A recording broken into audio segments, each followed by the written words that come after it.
So the purpose of study, as we all know, the total knee replacement is one of the most successful operations in the modern day orthopedics, but still, as we surgeons, we don't acknowledge, but it's a worldwide fact that various studies have showed a sizable number of patients, that is 20% of patients remain dissatisfied after a well-executed TKA. The forgotten knee is the terminology which is used to describe a post-TKA patient who is completely unaware of his knee implant, usually at 1 year down the line. Much research is being done worldwide to identify the causes of these dissatisfied patients who otherwise have a well-executed TKA operation. So the aim of our study was to examine the excised synovium from the suprapatellar region in the osteoarthritic knees during the TKA and evaluate the histopathological report to know whether the discrepant diagnosis affect the forgotten joint score 12 at various time intervals. Then materials and methods first come to a definition. What is concordant diagnosis? Concordant diagnosis is histopathological report matches the clinical diagnosis. Discordant diagnosis where it doesn't match, that is rheumatoid arthritis and PVNS, which is pigmented villonodular synovitis. And discrepant diagnosis is where it doesn't match and actually is expected to alter the patient management. If you don't treat the rheumatoid patient and if you miss the rheumatoid pathology, the patient is going to be unhappy. So that is a discrepant diagnosis. So materials and methods, it's a prospective study of 200 patients operated in our center from October 14 to September 16. Were studied by after obtaining local ethics committee approval and patient consents. Inclusion criteria was end-stage osteoarthritis, bone-on-bone grade 4 arthritis. Exclusion criteria was patients who had clinically as well as serologically tested positive for rheumatoid arthritis before the operation. The synovium excised during the TKA was sent for histopathological examination. Materials and methods regarding the power of study, the sample size was estimated to be 193 with alpha error of 0.05, beta error of 0.05 with a power of study of 95%. Considering the dropouts, we rounded the figure to about 200. The statistical significance was measured with chi-square test and 2 sample t-test or student t-test. The study was started with null hypothesis that we will not have any discordant diagnosis, and the p-value less than 0.05 was considered to be statistically significant. So this is the demography of our population. As you know, the females far outnumber the osteoarthritic patients. About 80% females, 20% males, mean age 67 in females and 71 in males. So what were the results?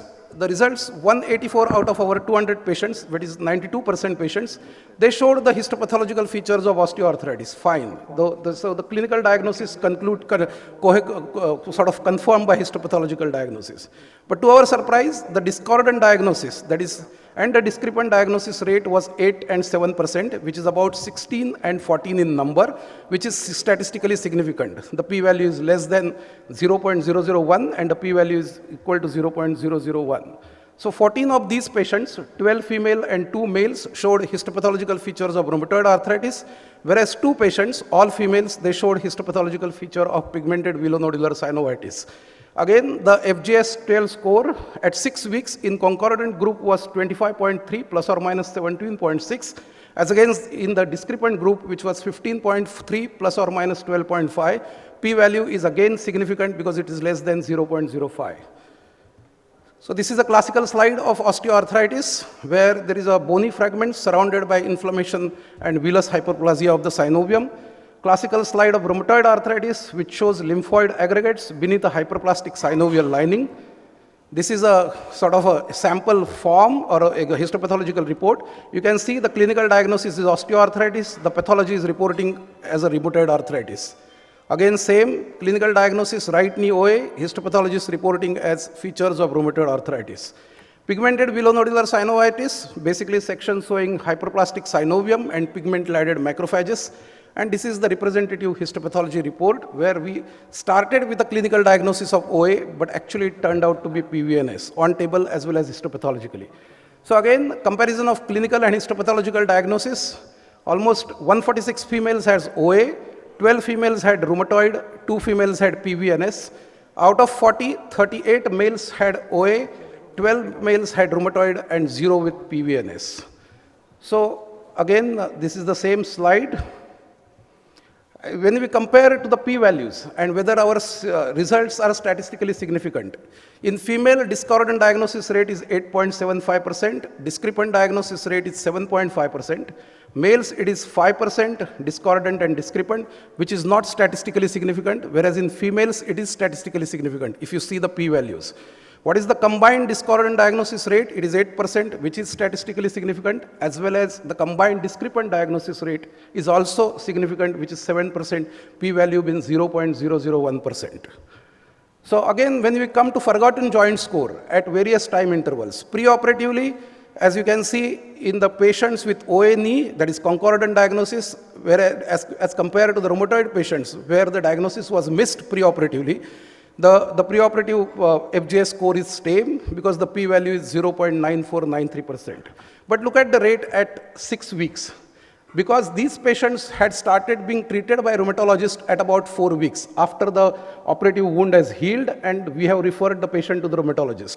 So at 6 weeks, if you have missed the diagnosis preoperatively and it's a late diagnosis on histopathological examination, the FJS score differs between the concordant diagnosis group and discrepant diagnosis group. The p-value is 0.0385, which is statistically significant.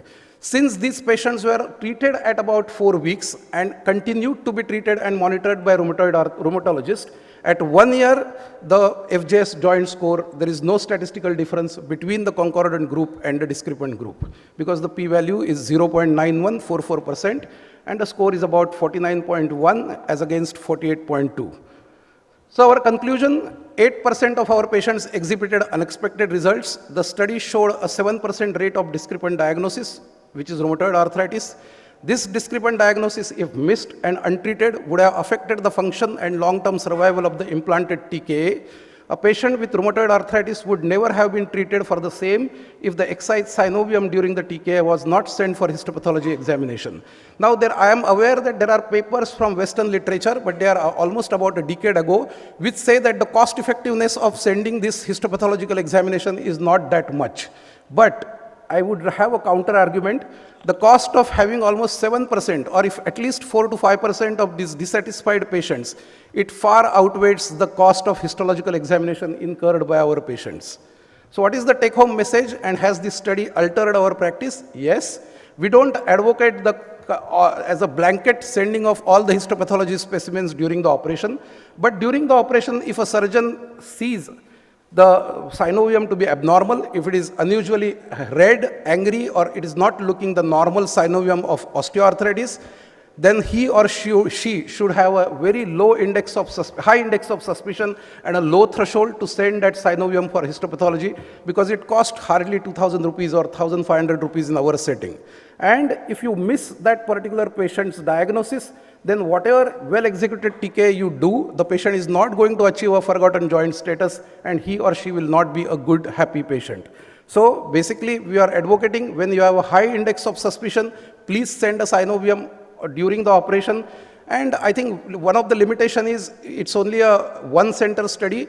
So what we would advocate is a large multicentral trial for this particular unknown sort of subject to validate our results and probably have some sort of guideline during the TKA operation. These are the certain references.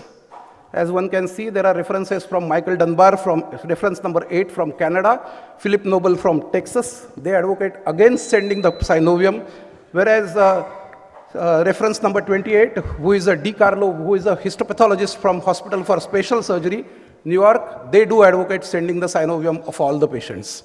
I thank you for all your attention.